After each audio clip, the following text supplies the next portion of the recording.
satu resolusi di UNHCR, iaitu Badan tentang Hak Asasi Manusia di PBB, telah mengeluarkan satu resolusi untuk mengutuk negara China kerana layanan terhadap rakyat mereka sendiri di Xinjiang, Uyghur. Dan dalam resolusi itu, Malaysia berkecuali. Sama perang Ukraine, satu lagi. Kita nak berkecuali, tapi kita dipulas tangan. Akhirnya mula-mula resolusi kita berkecuali, tapi akhirnya kita terpaksa menerima resolusi itu semasa MH17 ditembak jatuh.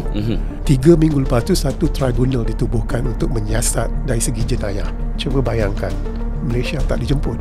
Padahal the party involved adalah Malaysia. Kita, satu lagi yang kita kena berhati-hati adalah apa yang berlaku di Iran sekarang. Kita lihat betapa dunia barat begitu prihatin tiba-tiba hak asasi manusia di padahal dia orang Iran. kutuk Iran dulu. Betul. Kalaulah kita nak bandingkan apa yang berlaku di Palestin umpamanya, di Jenin sekarang ini, bagaimana tentera rejim Israel berlaku kejam, tak kisah.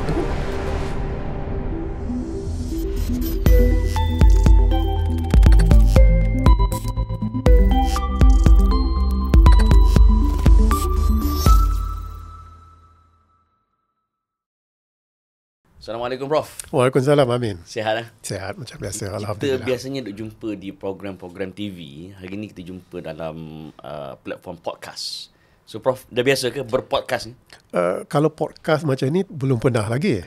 Tapi kalau temu ramah dalam radio dan biasa. dipodcastkan, Itu biasa? itu dah ada dah. So welcome to the club. Oh, terima kasih, Amin. Prof, soalan penting saya nak tanya dulu. How's life after retiring? Kalau nak ikutkan dalam konotasi orang biasa, saya anggap saya ni sebagai penceramah ataupun pendakwah bebas. Sebab saya tak terikat lagi dengan dikatakan tempat saya bekerja. Oh, kalau dulu dia kena hati-hati sikit. Kena hati-hati dan banyak terima surat-surat amaran Oh. daripada majikan. So boleh tak saya assume sekarang lagi banyak surat jemputan? Surat jemputan, ya. Bukan surat amaran tapi surat jemputan. Kerana saya bebas mengatakan apa yang saya fikirkan untuk kebaikan negara dan rakyat, saya katakan. Jadi sekarang orang tak boleh tuduh saya lah. Kalau tulis tangan saya tu, tak tahu darah warna apa, belum tentu lagi. Kalau dulu warna biru, sekarang orang tak tahu lagi. Belum tentu. Belum tentu. Ada kan orang kampung kata once a teacher always a teacher. Kali ni once an academician always an academician. Saya masih mengajar lagi. Cuma banyak mengajar di talian online lah. Jadi itu adalah kira hobi saya. Bukan mengajar tapi interaksi dengan pendengar-pendengar dan juga penonton. Okay. So kita nak berinteraksi hari ni. Kita nak sembang tentang One World Government dengan New World Orders sedikit sebanyak. Of course, mula sekali Prof, definisi sebenar One World Government ataupun pemerintahan tunggal dunia, sebelum kita pergi beza dengan New World Order. Ya, secara mudahnya, Amin, kalau kita tolak dikatakan dunia tu, One World Government tu, kalau kita ambil yang lebih kecil lagi, macam Malaysia lah. Paling mudah saya ambil tu contoh. Kerajaan Persekutuan itu dianggapkan sebagai kerajaan tunggal. Dia sama dengan federalism. Lebih kurang federalism tu konsep dia sama. Cuma kalau diambil One World Government adalah dari segi globalnya hanya satu pihak yang memerintah. Sebenarnya benda tu dah ada lah. Itu contoh kerajaan persekutuan. Satu lagi contoh adalah katakan Pertubuhan Bangsa-Bangsa Bersatu. Itu adalah mirip One World Government. Cuma sama ada efektif ataupun tidak efektifnya PBB itu adalah kita boleh debatkan. Lah kan? Cerita lain. Tapi itu konsep One World Government. Maknanya ada satu pemerintah tunggal untuk seluruh dunia. Dan kalau kita ikutkan, kuasa-kuasa besar itu mempunyai cita-cita yang sedemikian. Mereka dikatakan menjadi kuasa yang memberi arah tuju kepada dunia global. Itu lebih kurang kena faham dia. Kalau tengok dalam Islam pun, dalam sejarah ketamadunan Islam, ada sistem khalifah, di mana itu adalah satu kerajaan yang memerintah seluruh dunia. Yang terakhir kerajaan Turki lah. Adakah dia mirip sebegitu, Prof? Sama. Konsep ni adalah beratus-ratus, beribu-ribu tahun yang dulu, cuma acuannya berbeza. Cuma sama ada khalifah ataupun kuasa besar dunia ataupun polis dunia itu, sama ada mereka adil ataupun tidak, itu yang dikatakan lain cerita dan menjadi dikatakan sinis terhadap konsep one world government ini. Tapi sekarang ni memang dah ada dah. Saya ambil contoh yang paling, lagi satu contoh lah yang kita jarang bincangkan. Dia ada satu pakatan tentera yang dinamakan AUKUS, AUKUS, antara Australia, United Kingdom dan juga Amerika Syarikat. Khusus untuk kawasan kita, itu Indo-Pasifik. Khusus. Dia kata dia nak kekang kebangkitan China, tapi sebenarnya ada agenda di sebalik itu. Ada agenda, dan ada yang mengatakan itu adalah NATO Asia. I see. Dikatakan AUKUS satu pakatan tentera, satu lagi pakatan tentera Quad, QUAD. Jadi ini dikatakan kalau kita gabungkan dia, itu adalah NATO Asia. Dan ini dikatakan sebagai konsep one world government. Bila saya sebut NATO Asia itu, sebenarnya kita dah ada satu lagi NATO Islam, tapi jangan dibincangkan. Saya pun sebenarnya kurang sinonim dengan istilah NATO Islam tu. Tak tahulah, Amin ni saja-saja buat tak tahu ke saja nak tanya soalan. Tapi NATO Islam ni adalah pada 2015 Riyadh, Arab Saudi telah menubuhkan satu gabungan tentera 57 negara Islam. Ya, resolusi diputuskan. Ya, untuk menangani ideologi Al-Qaeda. Jadi pihak Barat mengatakan ini NATO Islam. Tapi sebenarnya NATO ni tak efektif sangat. Yang paling sampai orang perli no action talk only. Itu satu lagi organisasi. Ya betul. Ini NATO Islam tu. Tapi NATO Islam ni dikatakan yang aktifnya adalah ketika di perang Yaman pada ketika ini. Jadi ini dikatakan konsep one world government itu kita dah laluinya. Cuma tidak dikaitkan secara khusus konsep ini. Dan kita tak perasan. Ya, betul. Dan bila bercakap pasal one world government, seringkali dia berkait dengan ataupun orang samakan dengan new world order. Adakah dia satu entiti yang sama ataupun macam mana, Prof? Perkaranya adalah dua perkara yang berbeza. Berbeza. New World Order lebih mengatakan kepada mirip konspirasi. Di mana konsep New World Order adalah ada satu organisasi yang sulit, yang rahsia, sedang merancang untuk memerintah satu dunia. Samalah dengan lebih kurang One World Government tu lebih kurang sama. Cuma pada satu ketika titiknya akan bertemu antara One World Government dengan New World Order. Asalnya gini, lama-lama dia akan sama juga. Sebabnya kalau New World Order ni, kalau kita percaya bahawa ada satu organisasi rahsia yang sedang merancang untuk memerintah menaluki dunia, itu yang menyamakan akhirnya. Itu yang menyamakannya. Jadi kalau nak katakan sama, dia memang selari. Tapi sekarang ni dia belum bertemu lagi. Tapi kalau ikutkan matlamat akhirnya adalah satu badan tunggal yang memerintah dunia. Jadi ini dia katakan. Sebab itu dia katakan benda ni bukan teori lagi. Benda ni dah berlaku. Dan sedang berlaku. Cuma antara kita sedar ataupun tak sedar, ianya telah menyerapi kita. Cuma tak dinyatakan ini adalah one world government. Ini adalah daripada teori New World Order.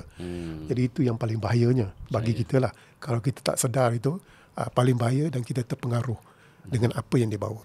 Dan bila Prof kata kita kena berjaga-jaga, kita kena sedar, pasti untuk kita sedar ni, kita kena tahulah siapakah individu-individu ataupun makhluk di sebalik one world government ni. Siapa di sebalik gerakan ini? Di sebalik agenda ini? Bagi saya lah, kita kena peka apa yang berlaku geopolitik dunia. Satu resolusi di UNHCR, iaitu Badan tentang Hak Asasi Manusia di PBB, telah mengeluarkan satu resolusi untuk mengutuk negara China kerana layanan terhadap rakyat mereka sendiri di Xinjiang, Uyghur. Dan dalam resolusi itu, Malaysia berkecuali. Ramai tanya, pelik, kenapa Malaysia berkecuali? Sedangkan resolusi baru lepas ni tentang Ukraine, Rusia menaluki annex 4 wilayah tu, Malaysia menyokong resolusi itu. Tapi kenapa yang satu lagi berkecuali? Dan kecoh juga kat social media. Memang kecoh. Why? Kenapa? Tapi kita kena faham. bahawa dalam kes Uyghur ini ianya digunakan sebagai senjata untuk memulas tangan China ataupun lebih tepat lagi Presiden China Xi Jinping. Dan Malaysia mengatakan mereka tak mahu terbabit dalam geopolitik ini. Kalau terbabit, isu Uyghur itu akan tenggelam. I see. Sebab itu bukan Malaysia saja, ramai Qatar, Kuwait. Maknanya negara-negara Islam menyedari agenda halus ini. Ya betul. Itu yang penting tu. Tapi dalam media sosial seperti Amin kata, ramai kutub Malaysia. Tak nak sokong. Tapi isunya adalah isu ini digunakan secara halus untuk kepentingan kuasa besar Barat yang lain dan menenggelamkan isu Uyghur yang sebenarnya. Bukan saja Malaysia berkecuali, negara-negara Arab banyak bukan berkecuali. Mereka menolak isu itu. Jadi nampak pelik dia. Sebab itu dikatakan tadi soalan Amin tadi, kita kena faham Geopolitik. isu belakang itu. Sebab masalah sama perang Ukraine, satu lagi. Kita nak berkecuali tapi kita dipulas tangan. Akhirnya mula-mula resolusi kita berkecuali, tapi akhirnya kita terpaksa menerima resolusi itu. Jadi ini adalah geopolitik antarabangsa. Dan kalau kita tak faham, Amin, kita akan marah kepada kerajaan kita, Putrajaya, kenapa ambil keputusan sedemikian rupa. Jadi ini ada kaitan dengan New World Order, One World Government. Memang dah ada dah. Jadi jangan kita terjebak dalam perkara ini dan mengkritik keputusan kerajaan kita tanpa memahami apa yang berlaku di belakang. Jadi ini bahayanya tentang ideologi ini. Bolehkah saya kata negara-negara Big Five adalah di antara dalang-dalang di sebalik apa yang kita sedang bincangkan? Big Five di dalam PBB, Perancis, Rusia, Amerika. Ya, yang ada kuasa veto tu Ya, lah. kuasa veto. Dan Perdana Menteri mengatakan dalam Majlis Keselamatan itu tidak mengamalkan demokrasi. Sedangkan PBB itu Sepatutnya, adalah demokrasi. Dan tidak mengamalkan demokrasi itu Big Five itulah. Dan satu lagi lah, Amin, satu contoh lagi yang mana kita media kita kurang mainkan semasa MH17 ditembak jatuh. 3 minggu lepas tu satu tribunal ditubuhkan untuk menyiasat dari segi jenayah. Cuba bayangkan, Malaysia tak dijemput. Padahal the party involved adalah Malaysia. Kita Ukraine ada, Belgium ada, Netherlands ada, Australia ada, 4 negara. Kita tak dijemput. Padahal kita the main party, primary party. Ya, sebabnya pada ketika itu Malaysia dilihat sebagai amat akrab dengan Rusia, pro-Rusia. Tapi bila kita komplain, barulah kita jemput. Jadi kita tahu bahawa Yang memutuskan itu adalah kuasa veto. lebih kurang kuasa besar 5 tu lah yang memutuskan siapa nak dijemput. Tapi akhirnya bila kita buat aduan, kita dijemput. Dan kita tahu bahawa siasatan itu lebih menjurus kepada nak pulas tangan Presiden Putin. Menggunakan isu MH17. Jadi itu kita takutnya. MH17 akan tenggelam, tapi hakikatnya mereka nak pulas tangan Presiden Putin. Sama juga dengan Uyghur itu. Mereka menggunakan isu ini. Isu pokok dikesampingkan, isu kepentingan mereka diutamakan. Ya, itu penting kita memahami permainan di belakang dalam geopolitik global ni. Sebab dia ada kena-mengena apa yang kita bincang hari ini. New World Order, One World Government, kuasa besar cuba menentukan arah tuju geopolitik antarabangsa. Dan kita tak mahu menjadi mangsa yang tersepit di tengah-tengahnya. Benarkah, Prof? One World Government ni dia melakukan satu bentuk ethnic cleansing ataupun penghapusan sedikit demi sedikit, sama ada pada etnik ataupun sistem pemerintahan ataupun semangat patriotism, bahkan konsep Islam sebagai agama rasmi ataupun apa-apa agama sebagai agama persekutuan. Dengan membunuh elemen ini, maka di situlah One World Government dapat menyelinap masuk. Ya, sebab One World Government ni dah dia tak ada sempadan. Dia nak memerintah seluruh dunia. Dan pastinya ada tentangan dalam konsep ini. Dan bila nak jawab soalan tadi, adakah genocide itu dilakukan? Kita lihat apa kita bincang sebelum inilah, apa yang saya cakap sebelum ini ada tentang masyarakat Uyghur. Uyghur. Memang benda tu berlaku. Memang berlaku. Kerana China cuba dikatakan untuk memerintah seluruh negaranya, memang itu hak dia. Jadi itu konsep One World Government itu. Mereka akan memutuskan untuk menghapuskan tentangan-tentangan. Dan tentangan-tentangan ini datang daripada kumpulan-kumpulan etnik tertentu dalam satu-satu negara. Dan ini memang berlaku. Jadi untuk melunaskan konsep ini, terpaksa dilakukan proses-proses yang sedemikian rupa. Masya Allah. Bila kita melihat apa yang Prof jawabkan tadi, memang berlakunya ethnic cleansing, penghampusan etnik, dibunuhnya sistem-sistem yang menjadi core dalam sesebuah kerajaan. Pandangan Prof, dunia Islam kini, adakah dengan kewujudan One World Government ni, dunia Islam secara tidak langsung menjadi semakin tidak dominan, semakin terhapus, semakin tidak lagi menjadi relevan dalam dunia sekarang?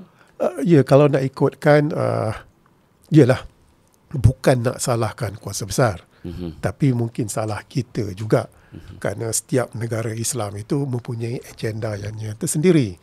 Jadi untuk mempertahankan, memperkukuhkan agenda itu, dikatakan mereka, kumpulan negara-negara Islam ini tidak menjadi relevan. Tak payah kita sebut kumpulan apalah. Kalau Amin nak sebut, Amin sebutlah. Saya tak nak sebut. Sebab isu ni sensitif. Tapi satu perkara lah, bila OPEC Plus mengambil keputusan untuk mengurangkan pengeluaran minyak sebanyak 2 juta tong sehari, ini adalah keputusan yang dikatakan kekuatan Riyadh sendiri, Arab Saudi sendiri. Kerana dalam OPEC, Riyadh adalah dominan. Kuasa besar. Kuasa besar. Dan keputusan itu boleh diambil oleh Riyadh, Arab Saudi. Dan sudah pasti Amerika Syarikat tidak suka. Jadi dalam hal ini, kenapa saya keluarkan contoh ini, nak menongkah arus sedikitlah apa yang Amin katakan tadi. Maknanya orang Islam masih ada say di dalam dunia geopolitik sekarang. Ya, tapi itulah salah satu yang jarang-jarang kita jumpa. Kekuatan negara Islam itu digunakan. Cuma kita Malaysia bukan ahli OPEC. Jadi kita tak perlu ikut. Maksudnya harga minyak akan naik, tapi pengeluaran kita macam biasa juga. Jadi maksudnya adalah kita juga akan dapat untung. Tapi hakikatnya adalah kekuatan negara Islam itu masih ada. Dan kalau digunakan secara betul, ia boleh menjadi kuat sebenarnya. Tapi hakikatnya bergantung pada kita lah. Jangan kita salahkan kuasa besar ini, jangan kita salahkan kumpulan etnik ini, di mana kesusahan kita, di mana kita tak boleh berbuat apa-apa walaupun ada kuasa dan pengaruh. Cuma dia bergantung pada kita, apa yang kita nak buat. Tapi Amin, bagi saya ni, saya senang bercakap, ya kan. Saya bukan pemimpin dunia. Tapi untuk membuat keputusan tu amat sukar sekali. Kerana seperti saya kata tadi, memulas tangan di belakang tu sentiasa berlaku. Betul lah. Menjadi pengkritik bola sepak senang. Kalau kau main sendiri, belum tentu kau boleh berlari, kan. Ada tak usaha mempromosikan One World Government ni secara terang-terangan, tapi kita masih lagi tak sedar? Saya sebut AUKUS tadi. Quad tadi, khusus untuk Indo-Pasifik, itu adalah secara terang-terang. Tapi kita katakan tak sedar. Walaupun Amerika Syarikat mengatakan itu adalah untuk kekang kebangkitan China, tapi itu adalah dikatakan NATO Asia untuk menubuhkan satu, dikatakan kalau nak katakan konsep One World Government ni, itu adalah konsepnya. Secara terang-terang, tapi kita masih dikatakan tak percaya bahawa perkara ini akan berlaku. Jadi itu yang bahayanya. Bagaimana dengan kempen dunia tanpa sempadan melalui social media, melalui internet? Adakah itu juga secara tak langsung satu agenda halus khususnya kepada generasi muda untuk merealisasikan One World Government? Ya, betul. Kerana One World Government itu adalah dunia itu tanpa sempadan. Borderless. Maknanya satu negeri tidak dikatakan bukan bagai satu negeri yang mempunyai sempadan. Satu lagi yang kita kena berhati-hati adalah apa yang berlaku di Iran sekarang. Kita lihat betapa dunia barat begitu prihatin tentang tiba-tiba hak asasi manusia di padahal dia orang juga ikut Iran dulu. Betul. Kalaulah kita nak bandingkan apa yang berlaku di Palestin umpamanya, di Jenin sekarang ni, bagaimana tentera rejim Israel berlaku kejam, tak kisah pun. Apakah yang berlaku di Iran tu lebih teruk daripada yang berlaku di Jenin? Ini yang dikatakan mereka terpilih-pilihnya, kuasa besar. Jadi ini masalahnya. Jadi bagi kita lah sebagai negara kecil, rakyat dalam negara kecil itu memahami apa yang berlaku. Jadi itulah minimum yang boleh kita lakukan. Jadi bila kita faham, kita tak terjebak, tidak terpesong dan tidak tertipu. Kerana sudah banyak kali kita tertipu. Kuasa besar mengatakan mereka buat ini hanya untuk ini. Tapi sebenarnya ada agenda di sebaliknya. Jadi itu yang bahayanya. Adakah Malaysia antara sasaran utama One World Government? Bagi saya, Malaysia di kalangan negara Islam adalah dikatakan negara yang dihormati. Dan berpotensi? Dan berpotensi. Model yang bagus. Bila disebut negara Islam, kita tak boleh ambil daripada negara Arab. Kerana contohnya tak baik. Presiden Barack Obama, 2 minggu selepas beliau dilantik menjadi presiden, mengatakan 2 negara Islam yang boleh dijadikan contoh adalah Malaysia. Disebutkan secara terperinci dalam ucapan beliau di Khairah 2 minggu selepas dilantik sebagai presiden. Jadi maksudnya Malaysia walaupun negara kecil, tapi potensinya, pengaruhnya adalah amat besar di kalangan negara Islam. Jadi itulah kita gunakan kelebihan ini sebaik-baiknya. Jadi sebab itu penting kita jangan melenting. Penting jangan melenting. Boleh buat hashtag tu, Prof. Ya, jangan melenting bila Malaysia dikatakan tidak menyokong resolusi UNHCR. Kita jangan melenting. Study dulu, selidik dulu. Kenapa perkara ni berlaku. Dan juga bagi pihak kerajaan pula perlu beritahu kenapa ini berlaku. Jangan buat diam pula. Jangan buat diam. Sebabnya benda ni pernah kita lalui. Sebab ramai yang confused. Malaysia ni 65 tahun ke 59 tahun. Betul. Sebab penerangan tidak diberikan. Apa yang maksud 65 tahun dan 59 tahun. Jadi itu yang pentingnya. Sebelum kita menyimpulkan kita punya sembang-sembang ini, Prof, dalam membincangkan One World Government, dia ada at least 2 puak. Satu yang tak nak ambil tahu langsung, lantak kau lah kan. Yang kedua yang terlalu taksub, sampaikan semua benda disalahkan Barat. Semua benda disalahkan One World Government. Semua benda disalahkan Yahudi. Elektrik tak ada, ni agenda Yahudi kan. Dia tak lulus lesen mandu, ini semua salah Yahudi kan. Kita terperangkap dengan penyakit alasan. Apa saranan Prof kepada perlu tak golongan yang lebih baik daripada 2 golongan ini? Ya, dua-dua golongan ini memang bahaya lah. Bahaya dan tak boleh pakai lah. Ya, lebih kurang golongan pertama tu yang tak nak ambil tahu langsung tu. Memang jam lah. Makna tahun ini, kalau nak kaitkan dengan pilihan raya, ada 5-6 juta tu. Ya. Dia layak mengundi. Tapi tak pernah. Dia tak tahu pun pilihan raya. Mungkin dia tak tahu pun pilihan raya. Ini golongan yang bahaya ni. Dan saya tanya lagi, saya tak daftar pilih. Padahal dah automatik. Dan dalam media sosial, orang ni lah paling bising sekali. Betul. Macam-macam dia komplain. Banyak kritik. Tapi tidak mahu melaksanakan. Jadi ni golongan yang bahayanya. Dikatakan yang taksub, yang ekstrim tu juga dikatakan bahaya. Sebab semua nak salahkan orang lain. Kenapa nak salahkan orang lain adalah itu cara paling senang. Kita salahkan orang lain. Macam saya lah. Bila saya bercakap, saya menulis artikel, kalau ada satu masalah tu, saya salahkan Amerika. Selesai masalah. Orang percaya. Lagi bagus, saya salahkan Singapura. Lagi senang. Itu cara yang paling senang. Tapi kalau nak salahkan orang lain tu, kena faham konsep kenapa kita salahkan Singapura. Kenapa kita salahkan Amerika Syarikat dalam masalah yang kita hadapi ini. Jadi penting kita ambil jalan tengah, Amin. Maknanya memahami isu itu bukan secara mendalam, secara asas pun kena faham. Kemudian barulah kita boleh membuat pendapat kita sendiri. Sebab kalau kita membuat kesimpulan tanpa memahami isu itu, bukan saja akan menyusahkan diri kita, dia akan menyusahkan negara kita. Jadi itu yang paling penting sekali.